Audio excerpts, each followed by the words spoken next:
श्री गणेशाय नमः। चलिए शुरुआत करते हैं इस सुहाने सफ़र की, जिस सफ़र में मैं आपको दुनिया की जीके नॉलेज सभी चीज़ों से अवगत कराऊंगी हर एपिसोड पे। आज के विषय वस्तु है एक नारी, जो कि है वीरांगना रानी दुर्गावती। मैं इस अपने एपिसोड की शुरुआत रानी वीरांगना दुर्गावती जी से करना चाहती हूँ। आशा है आप सभी को ये चित्रण पसंद आएगा। वीरांगना रानी दुर्गावती एक महानतम वीरांगना थी, जिन्होंने मातृभूमि और अपने आत्मसम्मान की रक्षा के लिए अपने प्राणों का बलिदान दिया। रानी दुर्गावती जी का जन्म दुर्गा अष्टमी के दिन होने के कारण उनका नाम दुर्गावती रखा गया था। बचपन से उन्होंने अस्त्र शस्त्र की विद्या सीख ली थी। 1542 में उनका विवाह गोंड राजा संग्राम शाह के पुत्र दलपत शाह के साथ संपन्न हुआ था। उनका राज्य क्षेत्र दूर दूर तक फैला था। राजा संग्राम शाह का राज्य बहुत ही विशाल था। उनके राज्य में 52 गढ़ थे और उनका राज्य वर्तमान मंडला, जबलपुर, नरसिंहपुर, होशंगाबाद, भोपाल, सागर, दमोह, वर्तमान छत्तीसगढ़ के कुछ हिस्सों तक फैला था। सन 1545 में रानी दुर्गावती ने एक पुत्र को जन्म दिया था। पुत्र का नाम वीर नारायण था। सन 1550 में राजा दलपत शाह की मृत्यु हो गई थी। इस दुख भरी घड़ी में रानी को अपने नाबालिग पुत्र वीर नारायण को राजगद्दी पर बैठाया और काल चक्र की क्रूरता के कारण उन्हें जल्द ही राज्य की बागडोर संभालनी पड़ी। रानी दुर्गावती बहुत ही कुशल शासिका थी। उनके शासनकाल में प्रजा बहुत सुखी थी और राज्य की ख्याति दूर दूर तक फैल चुकी थी। रानी दुर्गावती ने अपने शासनकाल में जात पात से दूर रहकर सभी को समान अधिकार दिए। उनके शासनकाल में गौड़, राजपूत, कई मुस्लिम सेनापति भी मुख्य पदों पर आसीन थे।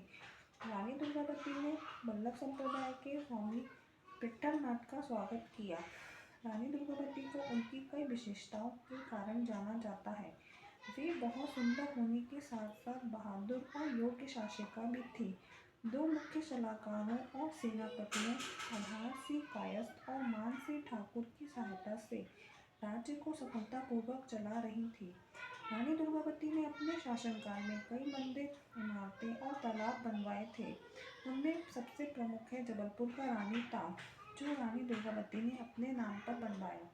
उन्होंने अपनी दासी के नाम पर चेरी ताल और दीवान आधार सिंह के नाम पर आधार ताल बनवाया। रानी के राज्य पर वक्त के साथ साथ मालवा के शासक बाज बहादुर भी अपना अधिकार चाहता था। मालवा के शासक बाज बहादुर ने रानी को महिला जानकर कमजोर समझा और गोंडवाना पर आक्रमण कर दिया।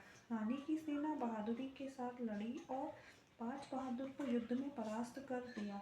सन 1562 में अकबर ने जब मालवा पर आक्रमण कर सुल्तान बाज बहादुर को परास्त करके अपनी सीमा बढ़ा ली थी, तब अकबर के आदेश पर उसके सेनापति अब्दुल मजीद खान ने रीवा राज्य पर भी अधिकार कर लिया और गोंडवाना साम्राज्य को हड़पने की योजना बनाई।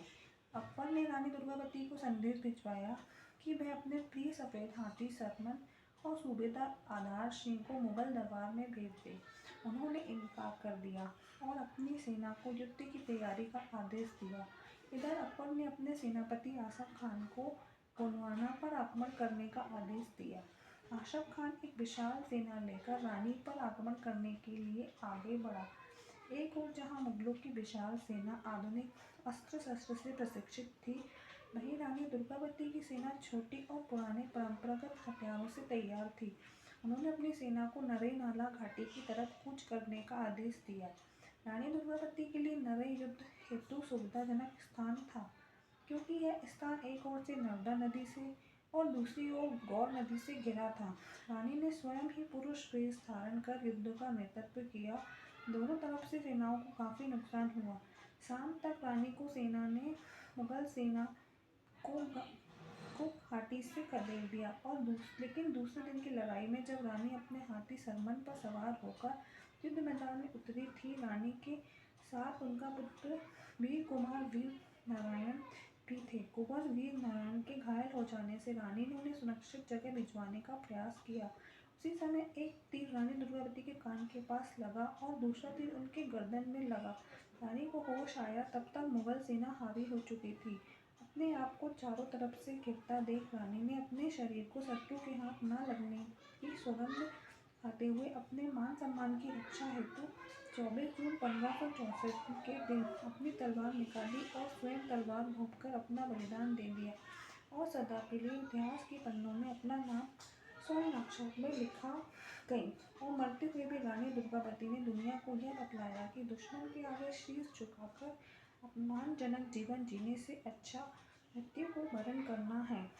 इस तरह वीरांगना दुर्गावती ने महिलाओं का सिर ऊंचा करते हुए एक इतिहास रचा और इसी से प्रेरणा लेते हुए रानी लक्ष्मीबाई, झलकारी बाई, रानी उदा देवी आदि उनके पद चिन्हों पर चलकर भारतीय इतिहास में अमर हो गई।